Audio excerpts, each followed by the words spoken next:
नमस्कार, उत्तर प्रदेश की खबरों में आपका स्वागत है। मैं हूं आपके साथ शैलजा त्यागी। उत्तर प्रदेश पर्यटन विभाग अयोध्या में 18 से 20 अक्टूबर तक आयोजित होने वाले दीपोत्सव 2025 को भव्य और आकर्षक बनाने की तैयारियों में जुटा है। दीपोत्सव में प्रतिदिन कई सांस्कृतिक कार्यक्रम और शो आयोजित होंगे।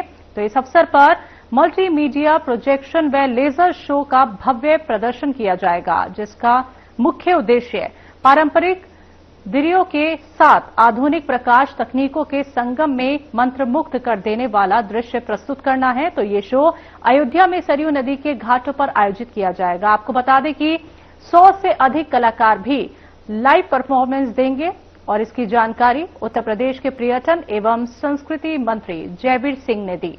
बताते चले कि पर्यटन मंत्री ने बताया कि दीपोत्सव 2025 में भगवान श्री राम के अयोध्या आगमन की झलक आधुनिक तकनीक से सरकार की जाएगी और पूरे नगर को आकर्षक रोशनी से सजाया जाएगा। सरयू घाटी पर 26 लाख से अधिक दीप जलाकर गिनीज वर्ल्ड रिकॉर्ड बनाने की तैयारी है। तो देश विदेश से आए आगंतुक इस भव्य आयोजन के साक्षी बनेंगे। साथ ही मंत्री जयवीर सिंह ने बताया कि इस वर्ष अयोध्या में होने वाले दीपोत्सव 2025 में मल्टीमीडिया प्रोजेक्शन, लेजर शो और लाइव आर्टिस्ट परफॉर्मेंस के जरिए आयोजन को भव्यता प्रदान की जाएगी।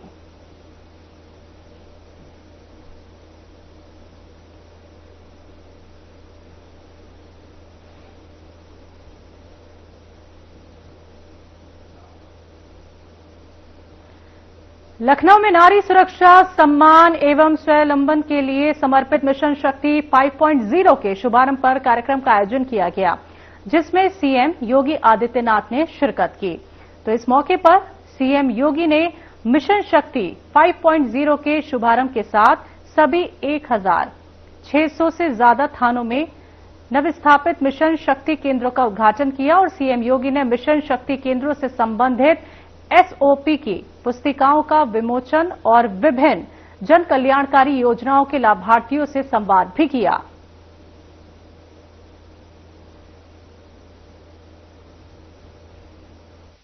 प्रदेश भर की मिशन शक्ति अभियान के साथ जुड़ी हुई सभी हमारी कार्मिक गण और बहनें, आज मुझे मिशन शक्ति के 5वें चरण के शुभारंभ करते हुए अतीव प्रसन्नता की अनुभूति हो रही है।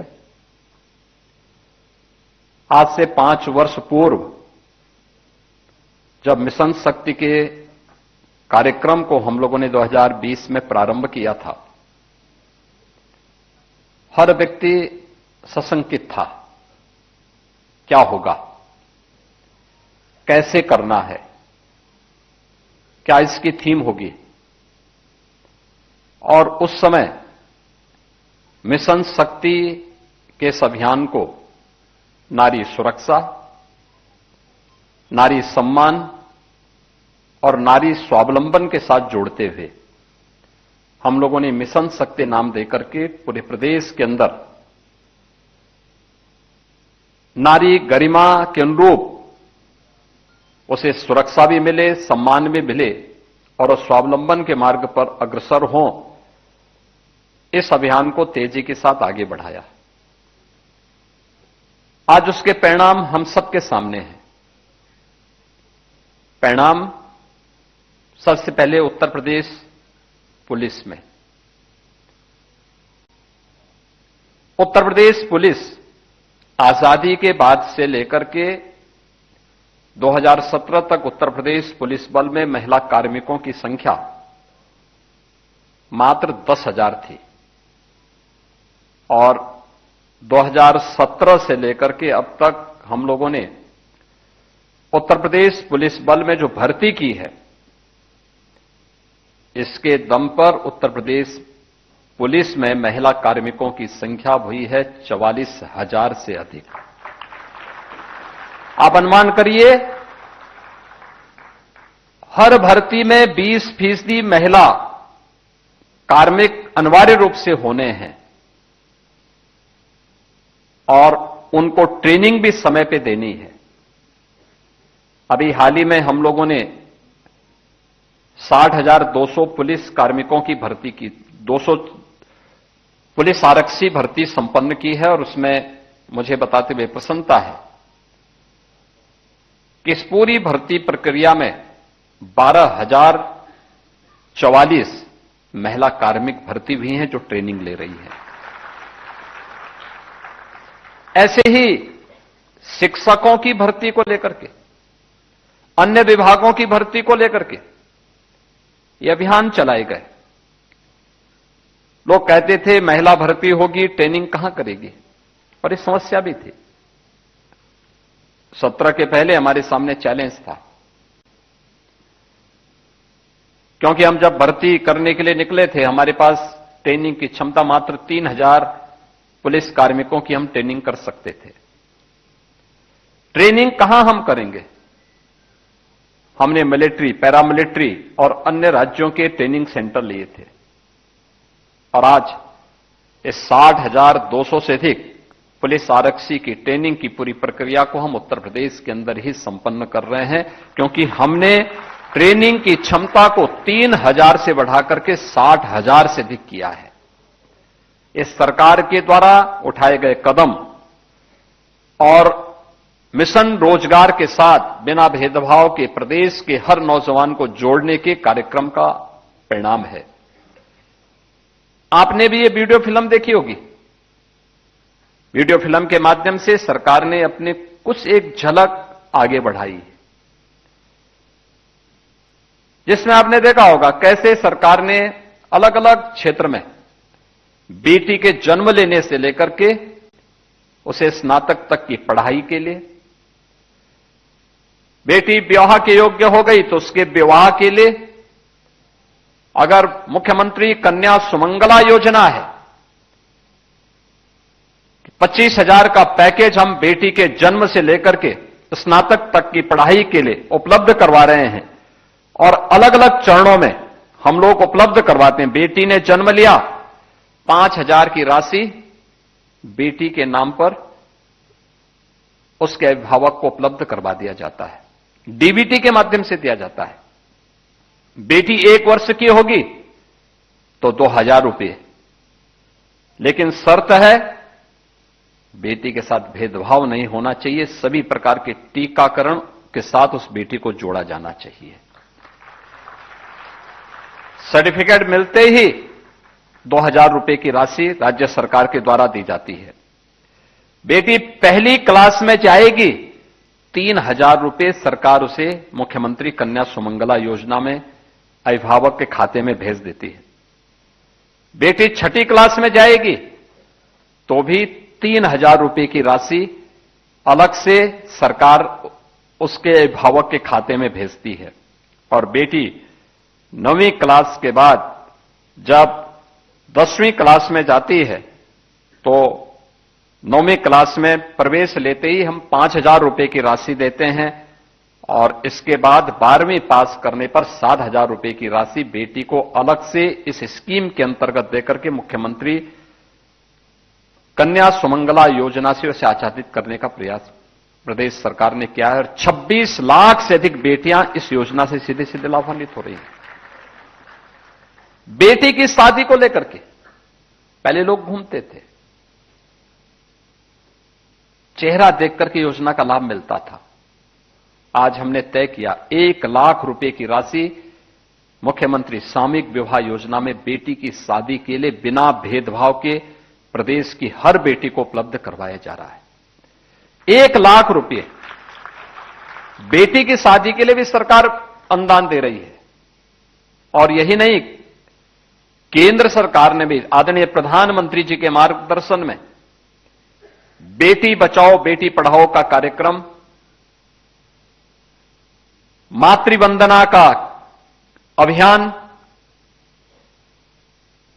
फिट इंडिया मूवमेंट का कार्यक्रम हो, या फिर अनेक प्रकार के वे कार्यक्रम जो नारी गरिमा और उसके सम्मान को तीव्र गति से आगे बढ़ाते हैं।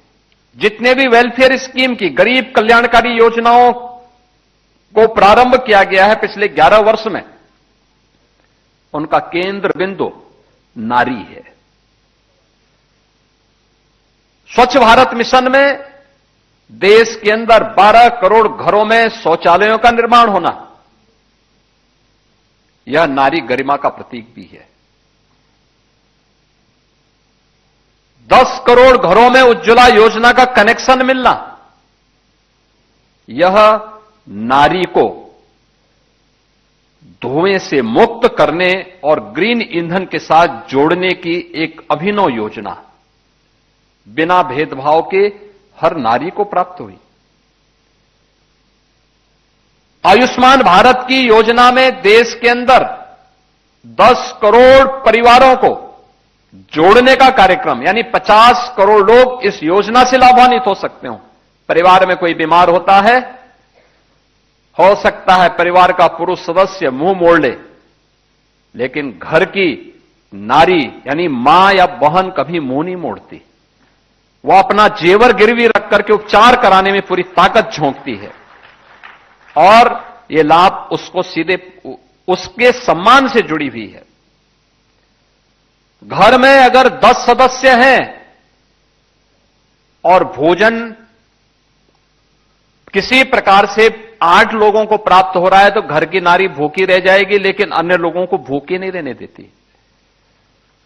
80 करोड़ लोगों को फ्री में राशन की सुविधा का लाभ, यानी जो भी स्कीम है। और अभी पिछले दिनों आपने देखा होगा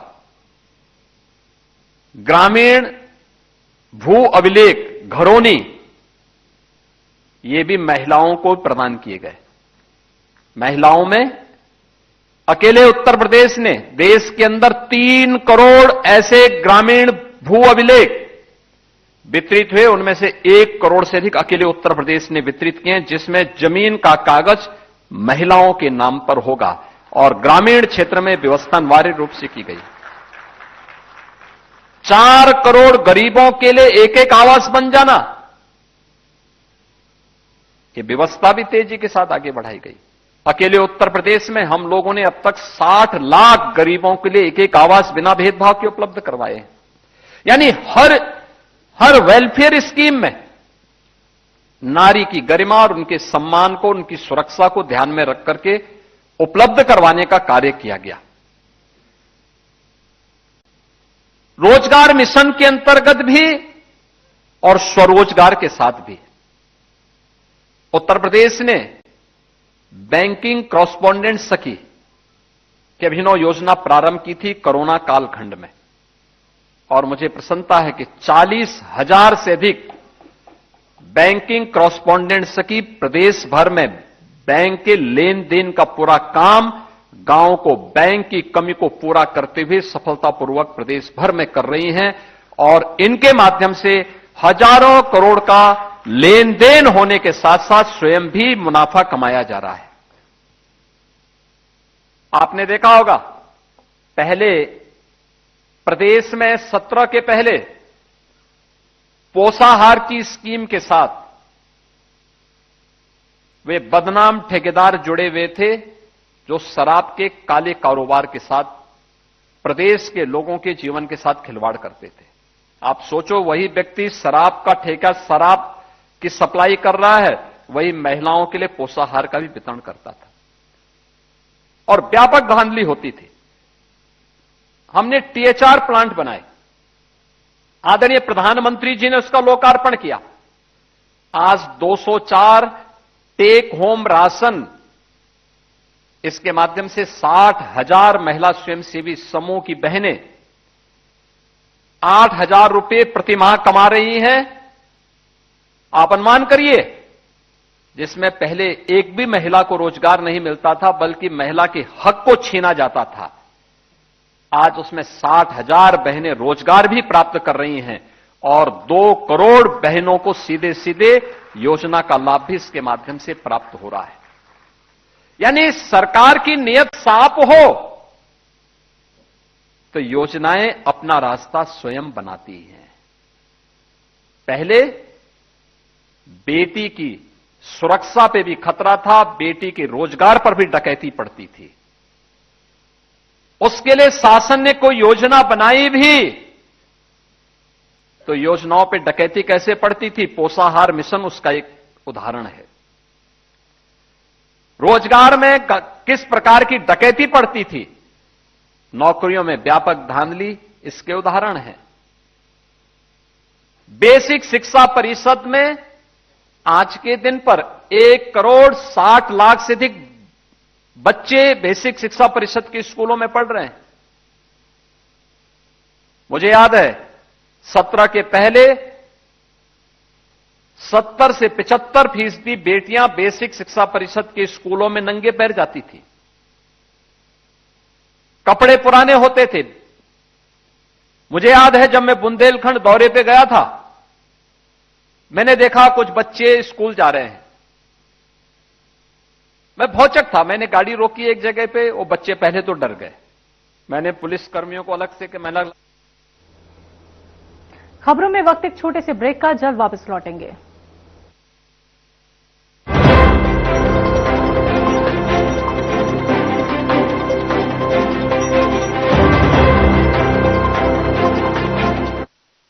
क्या आप जिम जाते हैं, कसरत करते हैं, फिर भी आपकी सेहत नहीं बनती? काजू बादाम किशमिश मेवे प्रोटीन के डिब्बे खाते हैं, फिर भी कुछ असर नहीं होता? तो इसका मतलब है आपका पाचन तंत्र खराब है। और जब तक के पाचन तंत्र दुरुस्त नहीं होगा, आप जितना मर्जी अच्छे से अच्छा खा लो, आपकी सेहत नहीं बन सकती। इसलिए हमारी संस्था सन्यासी आयुर्वेदा ने एक ऐसी दवा का निर्माण किया है जो कि आपके लिवर, आपके पाचन तंत्र को दुरुस्त करने का काम करती है, ताकि आप जो भी खाएं उसका पूरे का पूरा निचोड़ आपके शरीर को लगे, आपकी भूख बढ़े, खाया पिया सही से लगे, नया खून बने, हड्डियों में जान आए, वजन बढ़े और आप मोटे तगड़े खूबसूरत पर्सनैलिटी के मालिक बन जाए। सिर्फ 699 रुपए की पूरे 1 महीने की दवा होती है और आप इसे घर बैठे 011-45454545 पर फोन करके दवा मंगवा सकते हैं।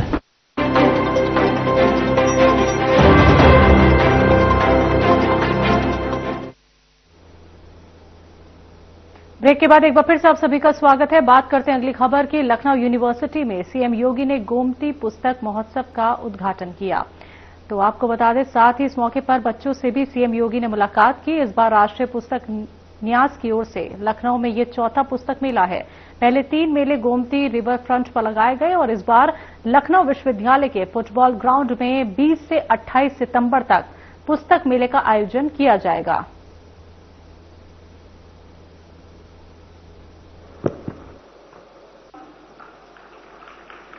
शब्द को ब्रह्म माना है। भारतीय मनीषा ने शब्द को ब्रह्म माना है और ब्रह्म ही सत्य है, यह भी हमने माना है। और इसीलिए यह भारतीय ऋषि कहता है कि विचार कभी मरते नहीं, ब्रह्म से उत्पन्न विचार कभी सचमुच समाप्त नहीं हो सकते। हमारा सबसे सही साथी कोई है तो वह है अच्छी पुस्तकें।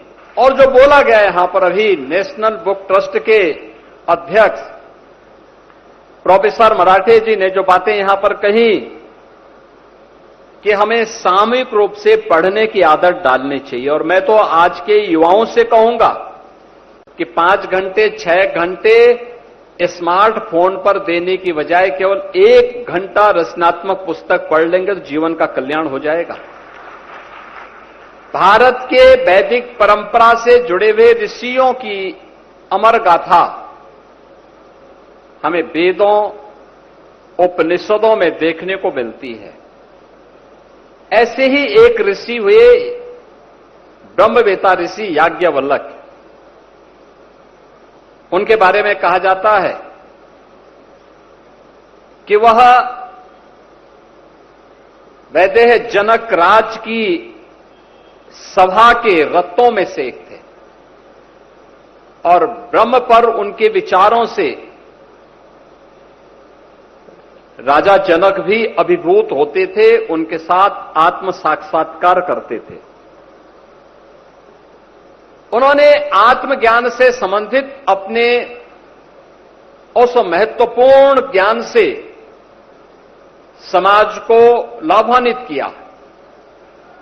लेकिन एक समय ऐसा आया जब उनको लगा कि अब मुझे अपने आप को ब्रह्म चिंतन में ही पूरी तरह समर्पित कर देना चाहिए। कहते हैं याज्ञवल्क्य ऋषि की दो पत्नियां थी। एक का नाम था कात्यायनी, एक का नाम था मैत्री।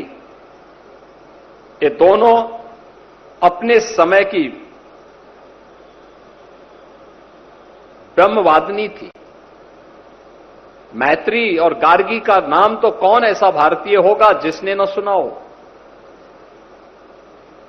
हर भारतीय के मन में उनके प्रति आदर का भाव होता है। जब भी हम आत्म तत्व की बात करते हैं तो गार्गी और मैत्री की चर्चा जरूर होती है। कहते हैं कि उन्होंने कहा कि वे मेरे पास जो भी संपत्ति है मैं अपनी दोनों पत्नियों को दे करके और पूरी तरीके से अब इससे मुक्त होकर के ब्रह्म चिंतन के लिए अपने आप को समर्पित कर रहा हूं। उन्होंने अपनी पूरी संपत्ति को 2 भागों में विभाजित किया। कात्यायनी को दिया, वो खुश हो गई। मैत्रेय को दिया तो उसने ऋषि से प्रश्न किया। उसने कहा कि ऐसा क्या है कि आप ये संपत्ति हमें समर्पित करके और कौन सा ऐसा तत्व है उसको ढूंढने के लिए जा रहे हैं। तो ऋषि ने उसको समझाया कि संपत्ति मैं इसलिए दे रहा हूं तुम्हें कहीं मांगना न पड़े, कुछ न करना पड़े, तुम आराम से अपना आगे का जीवन गुजर बसर कर सको, इसलिए इसको लेकर। उसने कहा नहीं, बहुत अच्छा उनका वो आता है। मैत्रेय कहती है ये नाहम ना नृता श्याम किमहम तेन कुर्याम, यानी जिस वस्तु से मैं अमर न हो सकूं उसे लेकर के मैं क्या करूं। यानी जिस वस्तु से मैं अमर न हो सकूं उसको लेकर के मैं क्या करूं। इसका मतलब ये जो धन धान्य आप मुझे दे रहे हैं इसके मालिक तो आप हैं, आप मुझे दे रहे हैं, इसका मतलब आप इस मानते हैं कि ये शाश्वत नहीं है, ये नश्वर है, तो फिर ये मुझे क्यों सौंप रहे हैं। मैं भी उस शाश्वत तत्व को प्राप्त करने के लिए आपके साथ ही चलूंगी। और वह शाश्वत चिंतन कोई दे सकता है, हमारी पुस्तकें दे सकती हैं, पुस्तकें दे सकती हैं। और इसीलिए प्रधानमंत्री जी ने कहा था कि व्हेन